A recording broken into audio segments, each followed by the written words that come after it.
Welcome. I'll be working in a Kali Linux virtual machine to simulate the essentials of the Gophish framework and a successful phishing message.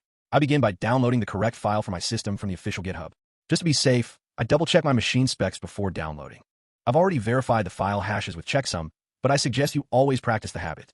Open a terminal and move into Downloads. Unzip the file to a new directory, and then finally make the Gophish file executable. Note, Gophish is a simulated open-source framework for organizational cybersecurity training and awareness. I am not affiliated with Gophish, nor did I receive any compensation for this video. Gophish is ran with sudo and Linux, and it will enumerate the web interface IP and port. Visit the page in your browser, and you will use the provided login, admin, and temporary password shown in the terminal output.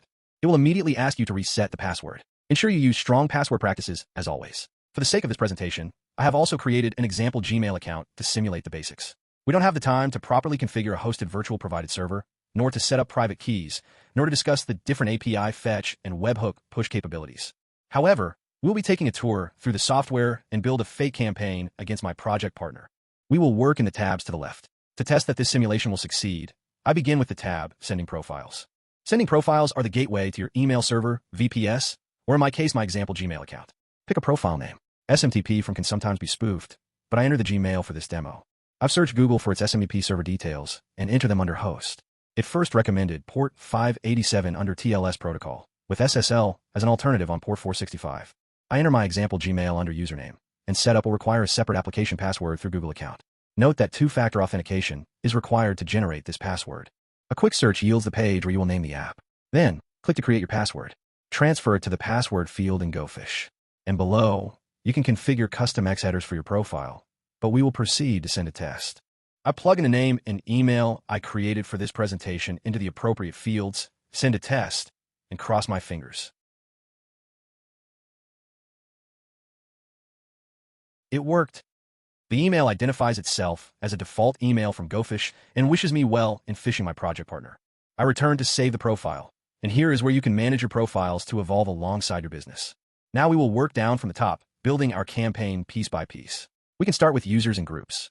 Start a group, name the group, and for ease you can also import a CSV file of your users. I'll input the same information as before for this demonstration and add it to the group.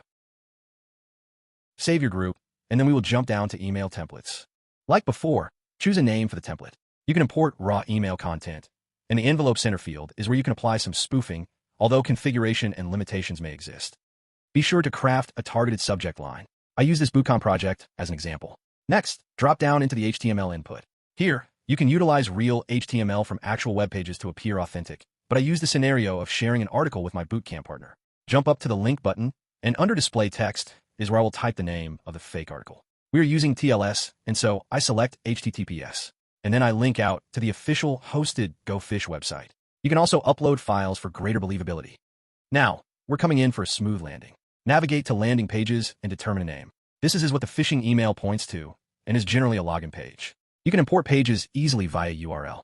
For the sake of example, I use Gophish again. And as you can see, the imported HTML appears completely genuine. Capturing submitted data is a setting best left off with credential phishing forms, but might be beneficial in other trainings.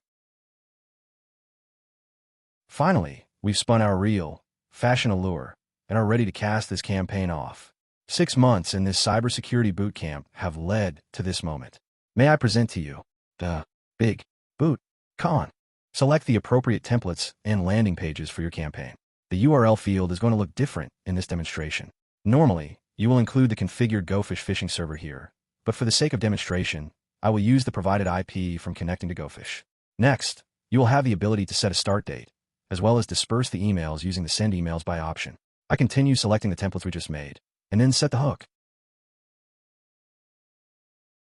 Yep. Okay. Welcome to your beautiful dashboard. It provides you with a light version to say the least, but you can export easily to CSV to integrate seamlessly into your visualization and monitoring softwares. Let's see if our campaign was successful. And we have pulled it off. Let's see what it looks like. And there's our message and link. Hooked. Awareness starts at the human layer. This tool offers a unique opportunity for education through simulation. Thanks for your time.